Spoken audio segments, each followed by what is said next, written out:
Hello lovelies, thank you for joining me today and welcome back to my channel. Today I want to talk about a very sensitive topic. It is LGBTQ issues.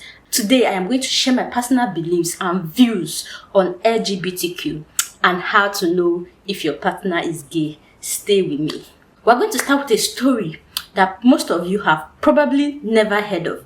The story of Sodom and Gomorrah. It will be helpful to explore what this story says about gays. For those unfamiliar with this story, Sodom and Gomorrah were two ancient cities mentioned in the Bible in the book of Genesis 12 to 19.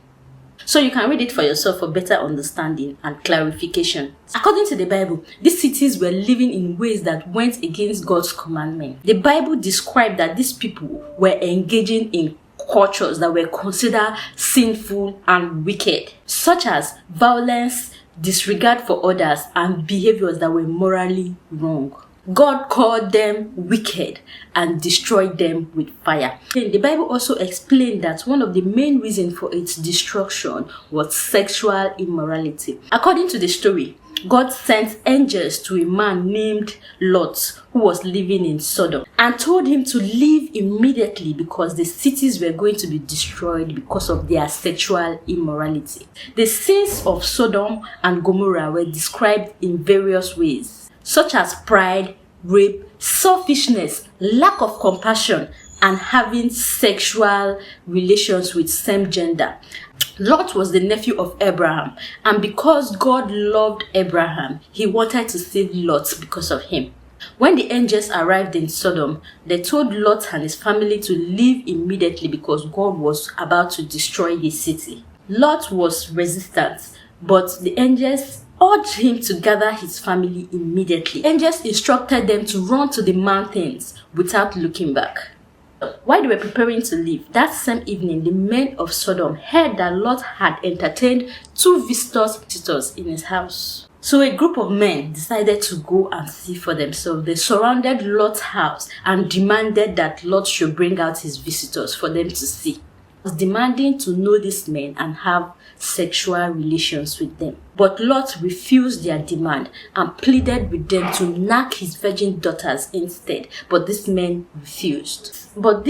refused and started destroying Lot's property with the intention of breaking in and forcefully having their way with these men. Lot and his family decided to take the back door and run to the mountain.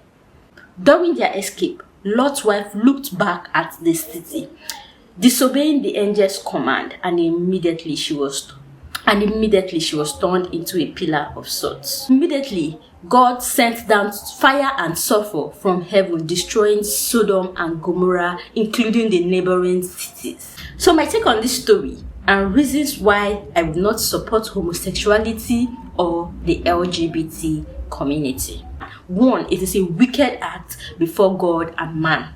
When God created man, he saw that it was not good for man to be alone, and he created a woman afterwards that befits him. He could have created a man for Adam, but instead he chose to create a woman. So, in other words, if we as humans decide to accept homosexuality, it means we've considered God as foolish and he didn't know what he was doing when he was creating the woman for the man. Even animals have both genders, the male and the female, and I have never seen a male goat having sex with a male goat, or a male dog having sex with another male dog. If you've seen it, let me know. 2. Everyone I have ever known who is gay did not willingly decide to be gay. They were either raped, molested as a child, and grew up thinking it was the right thing to do. Some of them went into it because they were after some financial gains or benefits. 3. The hole at the back is not meant for pleasure. It is meant for passing out waste from the body. But some of you might say it is sweet and pleasurable and you enjoy it. You enjoy it because it is a bad habit and your system is used to it. It is the same as smoking, drinking, and doing any other hard drug. It is pleasurable and enjoyable, but doesn't mean it doesn't have its own consequences. It is fun and enjoyable, but it doesnn't mean it is good for your health. Your nyash would leak and you will wear pampers for the rest of your life if you do not stop it now. And this leads me to the 4th reasons why I would never support the LGBT community. Health issues.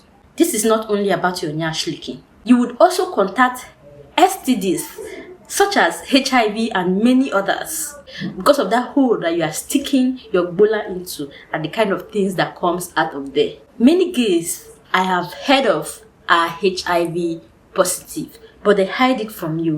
A lot of people that contacted HIV contacted it through homosexuality, and this is a secret that many people will not tell you. So how do you know if your partner or the person you are married to is gay? Sign number 1, they want to knock you from the back and they tell you they enjoy knacking nyash. This is a red flag because any man who enjoys snacking from the back will definitely want to explore with a man one day. They talk down on women and ask you as a woman what you bring to the table. A real masculine man loves women and he doesn't have any issue providing. Sign number 3, they like and use women things secretly. For example, you might find female underwears, shoes or perfume in their house. And when you ask them, they would lie it doesn't belong to them. And if you're already married to them, they always want to wear your clothes or outfits secretly in the house. They love trying out your outfits and these men will compete with you at any given chance. Sign number 4, they don't feel shy asking you for money and material things because they believe that you are supposed to be the man in the relationship and they are the woman. Sign number 5, they avoid the opposite sex. No matter how beautiful you are as a woman, you are never good enough for them. And these men will sexually starve you at any given opportunity, always wanting you to beg for sex. And the reason is because they are not sexually attracted to women. They only got married because of societal standard. 6, they like anything gay activities. Gay porn, gay party, gay clubs, and they prefer to be very close to other men rather than spend time with you as their wife or their partner. Last but not the least, 7, they like to mimic women and see women as their competitor. And this brings us to the end of today's episode, and I hope you can relate to this if you are not gay, and I hope you turn from your wicked ways. Thank you for watching, and don't forget to like, subscribe and share this video with someone who might need to hear this. And if you are married to someone whom you have been suspecting is gay, then here are your clues. My name is Grace Aduko, and I will see you in the next episode. Bye.